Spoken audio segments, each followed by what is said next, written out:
What's up, everyone? Jeremy here, MTG headquarters.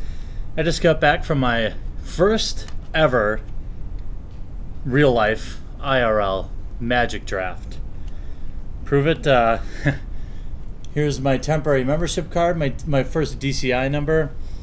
I went to it because I wanted to participate in the pre-release for Dragon's Maze, and they already had boxes of Dragon's Maze there, and I was like, I want to buy that. But I want to tell you a little bit about my experience, a little story time, including tales of DoucheBagary, victory, and some important things to take away. So I arrived at the draft. I've never done a paper draft, and I didn't know anybody there. So even though I consider myself a pretty outgoing guy, I was a little nervous.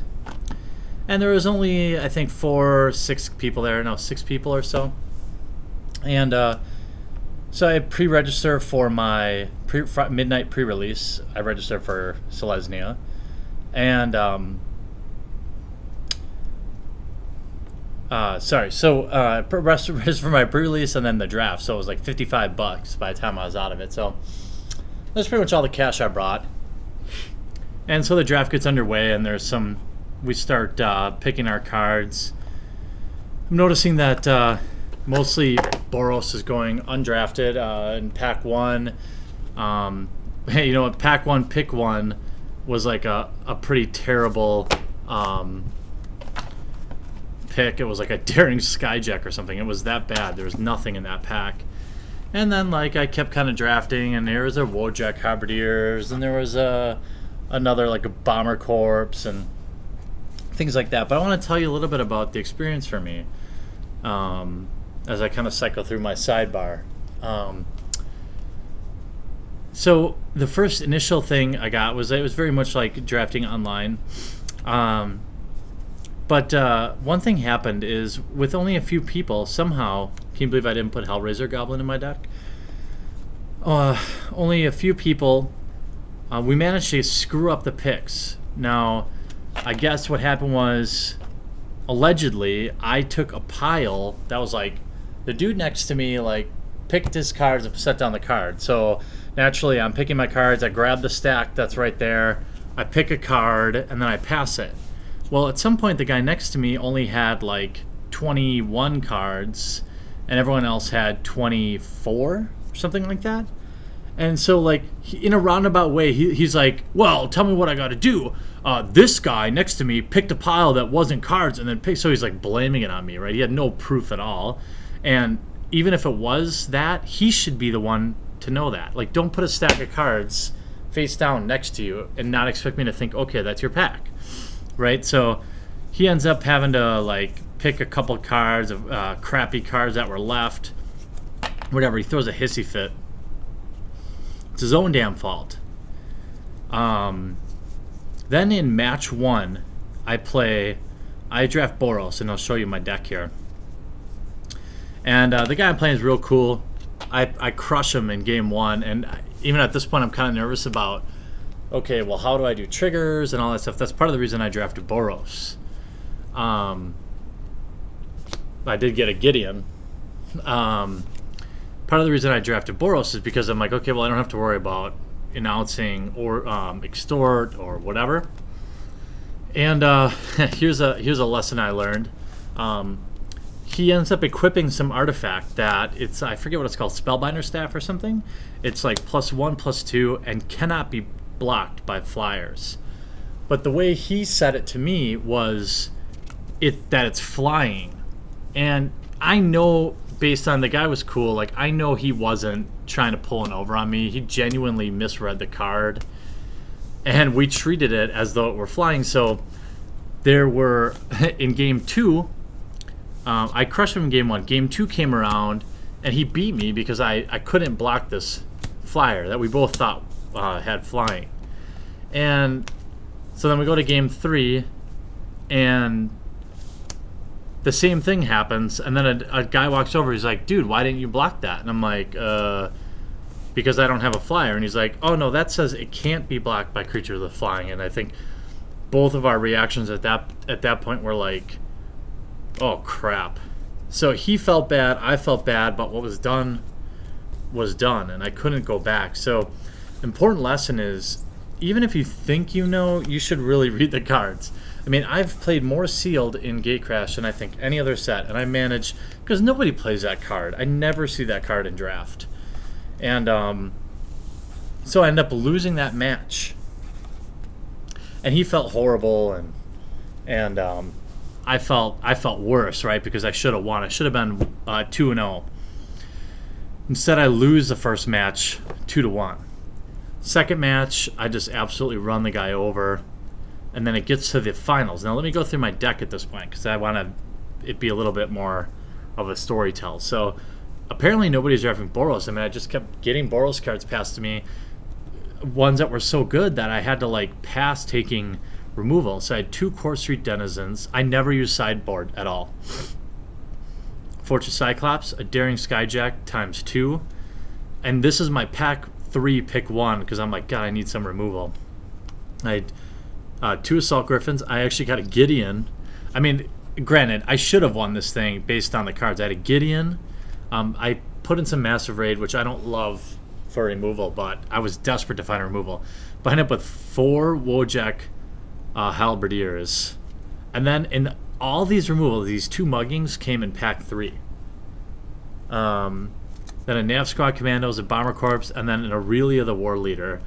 So the Aurelia and the Gideon were both pack 2 and pack 3 pick 1 for me, obviously. Never cast the Gideon and only cast the War Leader once. Then I actually had a Holy Mantle too. So going into this, Sky Knight Legionnaire, I threw a Shielded Passage and an aerial maneuver in because I was like, based on the sideboard, I'm like, well, I actually have good creatures. It's funny because one of the first packs I actually hate drafted Aetherize, because at this point I was Boros committed and I did not want Aetherize to screw me over. I took Night Watches up the ass. I actually drafted a Hellraiser Goblin because it got passed to me so often, but it's such a all or nothing card. I don't love playing it. Zarishi Tigers, which are great for Orzhov, but I didn't really feel like I needed it in Boros. And I even had an Urbis Protector, another Shielded Passage, but I felt like, man, I had so many creatures, I needed to put some combat tricks in there. And actually the aerial maneuvers won me at least 2 or 3 combats, which is huge in Sealed. So we get to game 3, and to go back, so in game 1, I'm playing this nice guy, I forget what his name was, and he's going to be at the pre-release, and then we're playing next to this other guy, the same guy that like blamed me for misdrafting, and he's like arguing, he's playing another guy who told me that it was his first time back in like forever, and he was being a total douchebag to him. I was right next to him, he's like, I don't know exactly what happened, but I guess the nice guy was like asking him about his life total or something, and the guy was like, "What? You're gonna ask me my life total?" He was just being a total cockbag. And then after that game, I ended up playing not the douchebag guy, but the guy he was a douche to, and I told him, I'm like, "Hey man, it's my first time here too, piss on that guy." And it was only fitting that I ended up matched up against that guy for the championship.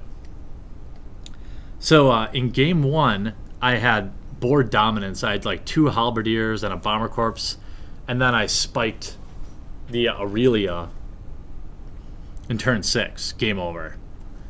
Then in game 2, I was out in front again, and I actually had a Holy Mantle on a Daring Skyjack, and he put one of those cards that minus the Agoraphobia, the -5/0 thing. Well, I had an Angelic Edict in my hand, so I used the Angelic Edict to destroy that, bringing back my 5/3 protection from creatures, and then I had an Assault Griffin. And once I used the Angelic Edict, this guy knocked the cards all over the table, including mine, by the way, including my cards, which I was pissed about, right?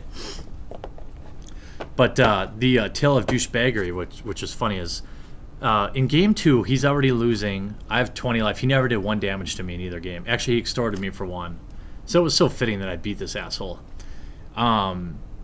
Then in game 2, at some point, like maybe turn 3 or 4, he like stops me and he's like counting. He's like, like trying to count up. And I'm like, well, what's going on here? And he didn't say anything. And then all of a sudden he's like, oh, well, I thought you had one more. You played one more card than me. And he was trying to basically like bully me, but because I'm confident, first of all, especially in the fact that I would never cheat, I immediately jumped down his throat. I'm like, okay. I said, okay, friend. So let me be clear. You're accusing me of cheating, and that you should have seen his face. It looked like he just got caught masturbating by his mom. Because I think he was probably like, well, I'm going to throw this out there and try to like make him feel bad or something. And I'm like, I'm not having any of it. First of all, say what you want about me, my personality, but don't ever call me a cheater. So I immediately jumped down. I'm like, no. First of all, okay, let me be clear. Are you accusing me of cheating right now? And he's like, no.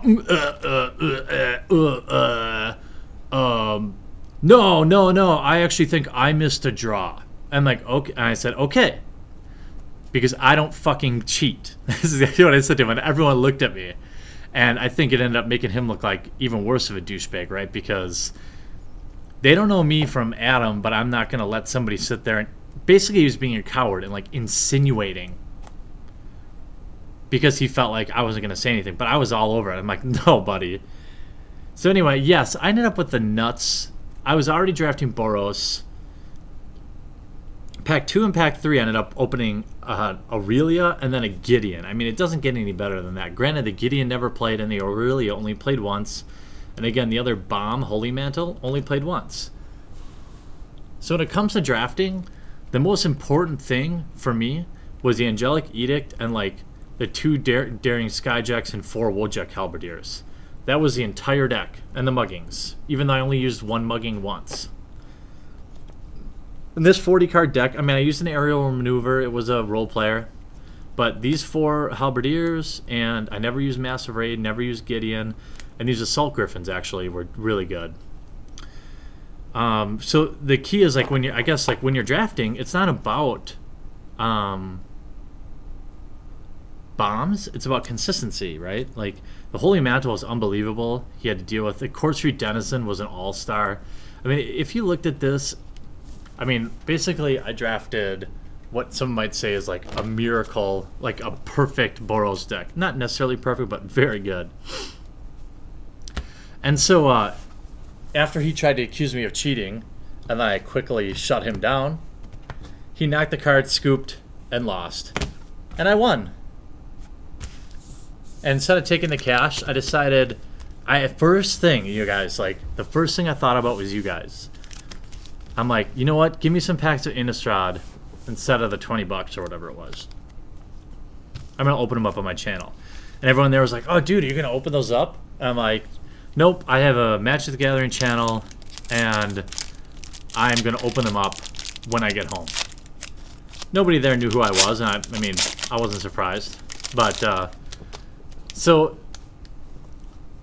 my first takeaways is don't let douchebags get you down. And I stuck up for that guy. Like, I really felt like while that guy was being a jerk, I should have interrupted him and been like, dude, back off. I didn't. But I later pulled that other guy aside and said, hey, man, screw that guy. And then I stayed afterwards to to kind of talk to him. And he's going to come to the pre-release. So I'm going to look for him on Friday. First uncommon is Into the Maw of Hell. A Lumberknot. A Skursdag Cultist, and a Laboratory Maniac is our rare. Not much going on there. And then this guy had the nerve after I beat him. And then he scooped, by the way, by like smacking all the cards around. And then he was like, well, let's play teams, and then the winner gets all the rares. I'm thinking like, no. I drafted Gideon and Aurelia. I'm not going to put my rares up. This guy was just a classic Magic douchebag. Unburial Rites, Runic Repetition, Cellar Door, and a Moorland Haunt. Okay, Moorland Haunt's alright. It's a card. But everyone, honestly, like, of all the people that were there, and it was a pretty light crowd because I think because of the pre-releases this week, people were saving their money. Everyone there except for this guy was really cool. And so I feel much more confident going into Friday now that I've actually played real Magic. I'll probably bring a paper and pen to keep score rather than the dice, but... Ghost Quarter, Mask of Avacyn, Graveyard Shovel, and a rare is Cackling Counterpart. Put a token on the battlefield that's a copy of target creature you control. So I don't know, like, do I get like DCI points for winning, or do you just get DCI points for playing? I'm not sure. But I'm really, really happy I did it. So thanks to all you guys that were encouraging me to go play. And I just realized that I accidentally walked off with all their lands, so I need to bring those back with me on Friday. Got a Sharpened Pitchfork, Inquisitor's Flail, Graveyard Shovel. Oh, and a Champion of the Parish. All right. And a Gastoff Shepherd is our flip card. That's not a bad card. Somebody bought like 3 or 4 packs in front of me, and they got absolutely nothing. And these packs haven't been the greatest, but that's okay. The first thing I did, I was so happy to have won, but I was more about like, I can't wait to get home and shoot this video, you guys, and share my story. So Hamlet Captain, Curse of the Nightly Haunt, Moan of the Unhallowed, and a Grimoire of the Dead, mythic rare. 4 drop, pay 1, discard a card, put a study counter, tap, remove 3 study counters from Grimoire, sacrifice it, put all creature cards from all graveyards onto the battlefield under your control. And we have Delver of Secrets. Well, so that's my winnings. Well, you know, the other thing is, so I got these cards, but I also have a Gideon and an Aurelia War Leader. Part of me wants to, like, I think I might just keep this deck and call it like my first draft ever. I was weird how much Orzhov got passed. I actually played, so I was Boros. I played Simic / Gruul. No, I played Gruul. I played Dimir, and I played another Dimir deck. Nobody drafted Orzhov. I mean, the Treasury Thrall was like, when there was only 3 cards left in the pack, it was still in there. But it was too late. I couldn't go back, and somebody next to me had drafted, the guy I played for the championship had 3 Grizzly Spectacles in his deck. So lucky for me, he didn't get any of them out. You know, I'll keep this for a little nostalgia sake, but I'll probably just trade it away like I do everything else. But the moral of the story is read your cards, even if you want to be sure, because even the guy I was playing, I believe, was genuinely confused about the card. But don't let somebody push you around. Even though I was brand new to drafting, it was my first time ever, I wasn't going to let someone call me a cheater. And he backed off like cowards do. So yay for me. 1 draft, 1 win. I'm 1-0. Maybe I'll retire now because go out winning.